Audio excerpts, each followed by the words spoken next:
Our next speaker needs no introduction, known as the Baal Nusach Eretz Yisrael, having envisioned the ancient Nusach Tefillah of the land of Israel, a visionary and practitioner of Torah Eretz Yisrael in the true sense of the term, loyal to the words of Chazal and devoted to the Jewish nation.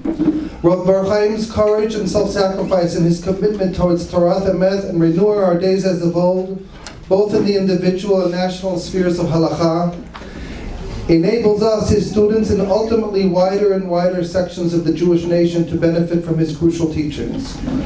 When I made Aliyah in the early 1990s, how many Jews ascended to the Temple Mount or wore tchelet? Rabbi Bar-Hayim spoke of these things and much more back then as he does today.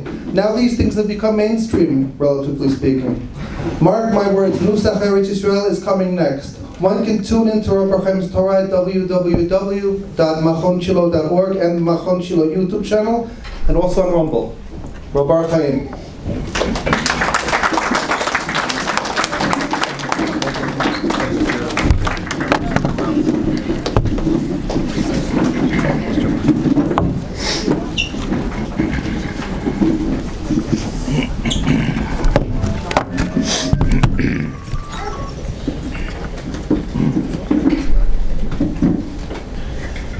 Shalom, shalom aleichem. That's a very difficult act to follow. David and Rachel stuff. I don't know what else I can possibly say that will compare. But Yev Shal B'Dochlu.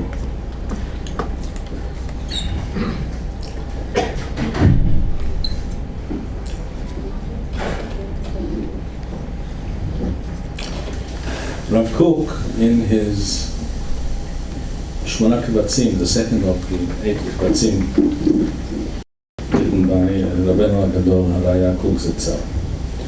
In the very beginning of that second Kovetz, he writes, and I read an English translation of the text: just as we are required to elevate unbecoming thoughts and traits, those that are clearly negative and unseemly, in other words, thoughts that we shouldn't have and ideas that we should not entertain, just as we are required to do teshuvah with regards to such thoughts, Rav Kook continues, so too are we required to raise up those thoughts that are in essence acceptable, but are nevertheless small-minded and limited in their spiritual scope. That's just a few lines from a longer section, but the idea is clear. We always have to aspire to that which is better than what we are or what the reality is. We always have to do teshuvah for those things where we tripped up, and we all trip up. But we also have to do teshuvah, and this is the chidush of what Rav Kook is saying here, with regards to those kinds of ideas and thoughts and modalities of thought and attitudes that most people live by day to day throughout their whole lives.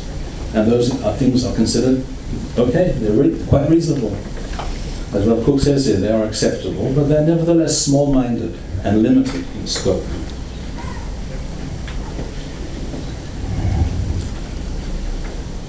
This, I think, is how we must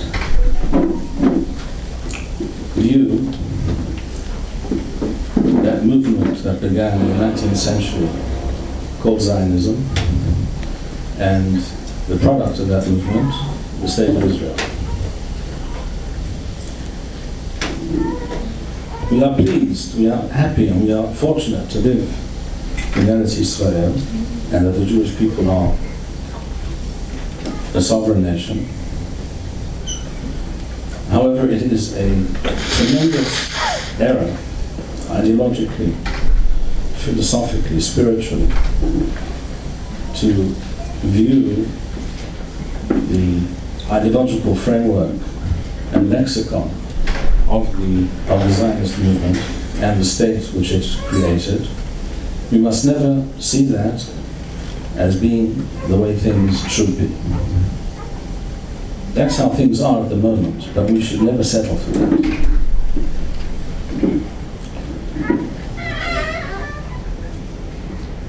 We are probably, most of us, familiar with the statement made by then Foreign Minister Rabbi David in 1948, referring to the borders that were achieved following the war in Seudat Hodaya 1948.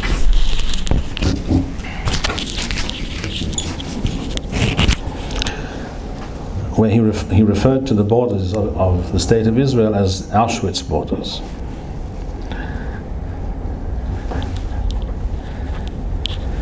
I can never forget an interview that I heard with the head of what was called once upon a time, the Ratz party, which became Meretz, etc., Shulamit Aloni, Shem Rishayim Yirkav. Many years ago, I heard an interview with this woman. Hello? Working? I heard an interview with this woman on the radio in which she was asked to define the borders of Eretz Yisrael in her eyes. And she said, the borders of the State of Israel, those are the borders of Eretz Yisrael. We conquered certain areas, or we were granted certain areas and others were conquered, what have you. Won't go into the details. Suffice it to say that Be'er-Sheva was not supposed to be part of the State of Israel according to the UN decision. And when the state was established, and these are the borders that we achieved, that is Eretz Yisrael. Everything, therefore, beyond those borders is not Eretz Yisrael. That was her definition.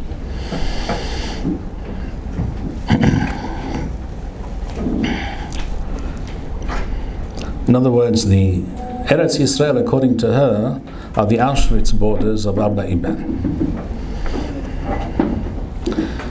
So here you have a typical Zionist undermining the future of the Jewish nation by thinking small, basically. This is the price of thinking small. So when she was asked directly, having made that statement, therefore, is Hebron part of Eretz Yisrael? She said, no, it's Chutz La'aretz. Those were her words. It's hard to believe, but I heard it with my own ears. This is what happens when you think small. Now, Baruch Hashem, I imagine not a single person in this room would agree with those ideas. But there are many people who disagree with those statements, and yet somehow have reconciled themselves to the current reality of the State of Israel.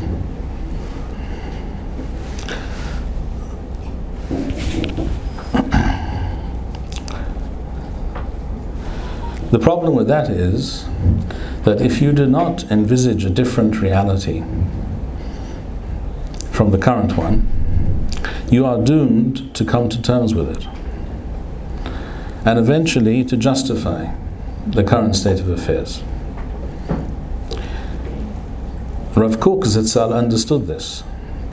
This is the profound and deep reason why he never identified officially.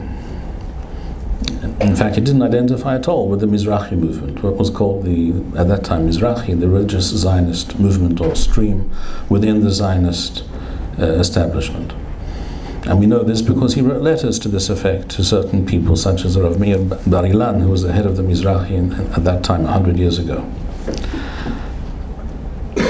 And he explicitly says, the reason your way, I cannot accept your path, your derech. Why not? Because your path is all about compromise. And there are things about which you cannot compromise.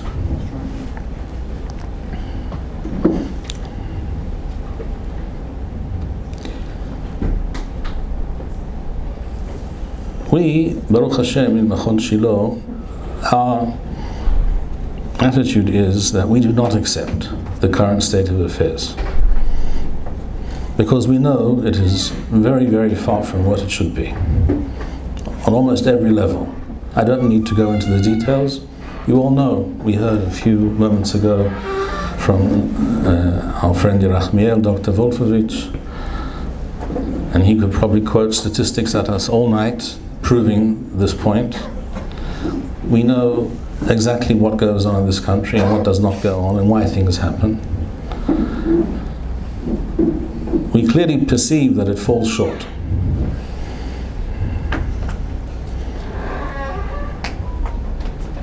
And thus we cannot accept such a reality.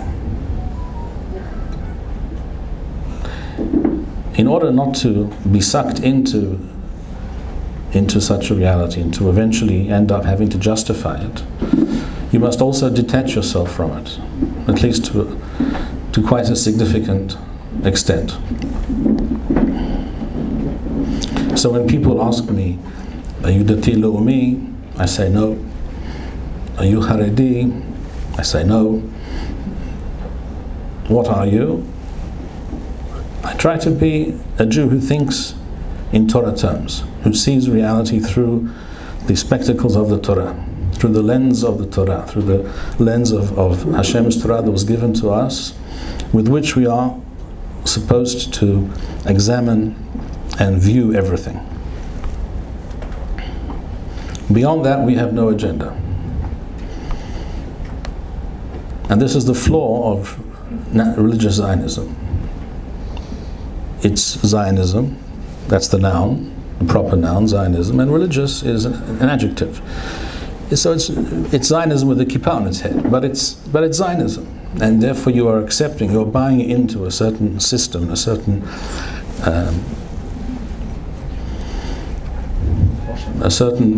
world of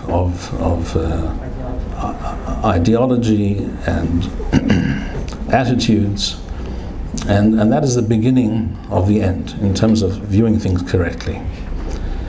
And this is true for all ideologies. Hagaon Rabbi Elhanan Wasserman Zitzal Hashem Yikom Damo, who was killed at the beginning of the Second World War, murdered one should say, he wrote in one of his Sfarim before the war that any ism by definition is not Torah, whether it's socialism, communism, Zionism, or anything else, capitalism also, it's not Torah in and of itself. Torah is Torah, and we believe in Torah and nothing but Torah.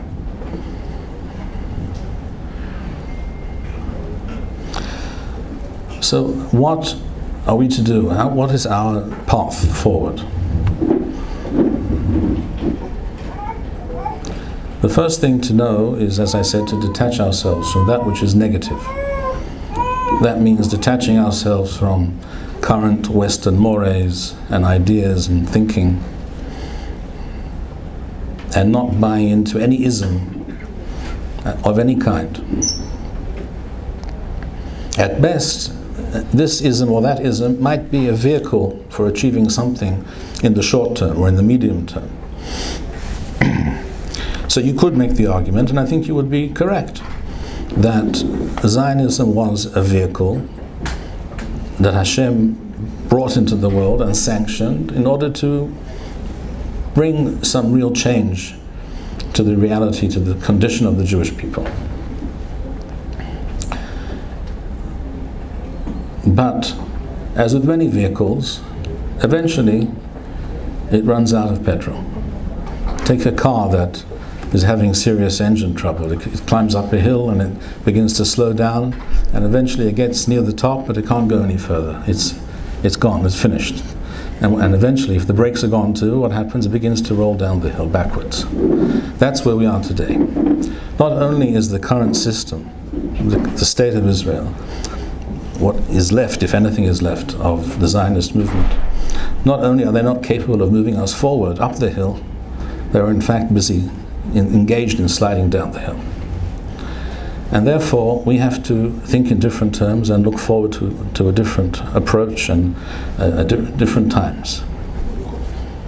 So the first thing, as the Pasuk says in Tehillim, Perek Lamed Sur Mera Mu'aset Tov. First you have to detach yourself, remove yourself from the negative ideas, the spurious influences and notions. And then you have to do Aset Tov.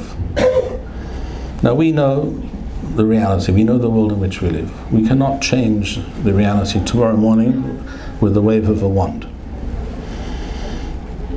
But we can think in terms of how this change will come about in the medium to long term. It won't happen overnight, because when one historical movement or ideology is in its winter, towards the end of its time on the stage of history, it still clings on for dear life. It doesn't give up so quickly.